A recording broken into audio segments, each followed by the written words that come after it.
A grande reação da Igreja Católica para enfrentar a reforma luterana foi o Concílio de Trento.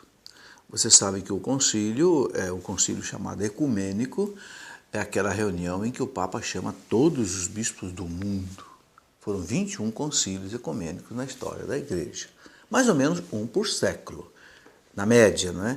Na média. Então você percebe que o concílio ele é alguma coisa assim extraordinária.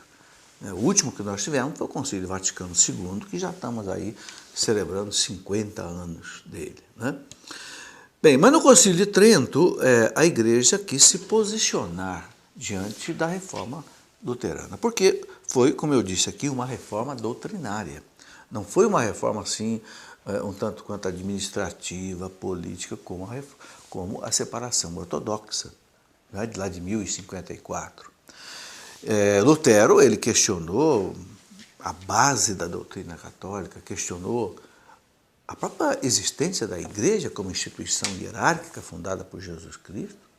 Ele contestou a autoridade do Papa, né? Ele contestou os sacramentos, né? E contestou muitas outras coisas. Bom, então a Igreja realizou o concílio mais longo da história da Igreja, que foi o Concílio de Trento, que começou em 1545 e foi até 1563, ou seja, demorou 18 anos.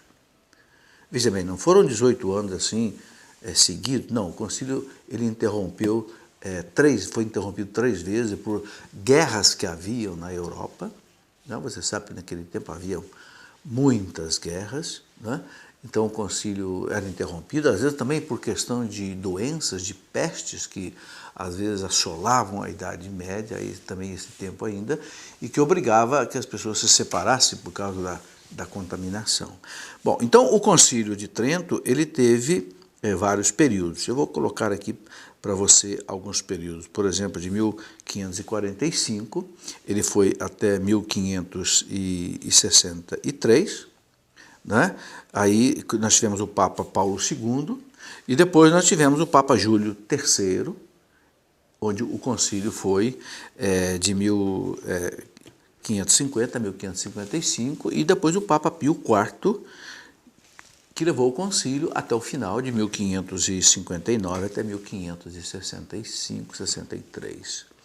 Quando terminou o concílio, 1565, aí já era Papa Pio V, que foi inclusive um Papa canonizado, São Pio V. E o Papa São Pio V foi o primeiro que mandou fazer um catecismo da Igreja Católica.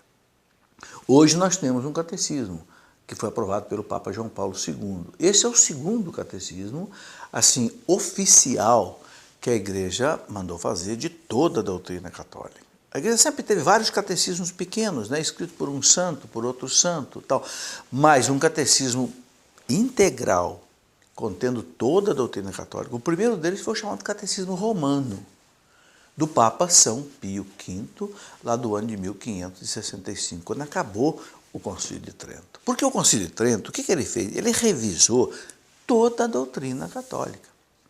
Diante da turbulência toda criada pela reforma luterana, o concílio foi examinar, será que realmente Lutero tem razão em alguma coisa? Então, toda a doutrina católica foi revisada e a Igreja não alterou nada. Nada, absolutamente nada em termos de doutrina. E não podia ter mudado mesmo, porque, veja bem, o Espírito Santo não pode ensinar para a Igreja uma coisa no século I e ensinar outra diferente no século XVI, na época da Reforma Luterana. Então o concílio reviu tudo, a Igreja foi obrigada a um aprofundamento teológico, doutrinário muito grande, né? O que foi muito bom para a Igreja. A Igreja foi obrigada a refazer a sua disciplina, né? Porque nós sabemos que havia indisciplinas por parte do clero, né? Havia um clero muito fraco, então o Concílio de Trento mandou que se criassem os seminários, que não existia como hoje. Então nós tínhamos sacerdotes, padres que tinham sim um nível cultural muito baixo. Nós tínhamos padres que tinham concubinas, tinham amantes, é verdade, até bispos até cardeais. Foi isso tudo que deixou realmente Lutero revoltado, e nesse aspecto ele tinha razão. O erro de Lutero não foi contestar as coisas, os comportamentos errados que havia no centro da igreja. O erro do Lutero foi combater a igreja. Lutero não soube distinguir a importância da igreja fundada por Cristo dos erros dos filhos da igreja que passam, não é? Mas não, Lutero, ele confundiu as coisas e querendo combater os erros, ele acabou combatendo a doutrina, combatendo a própria igreja. Aí foi realmente complicado.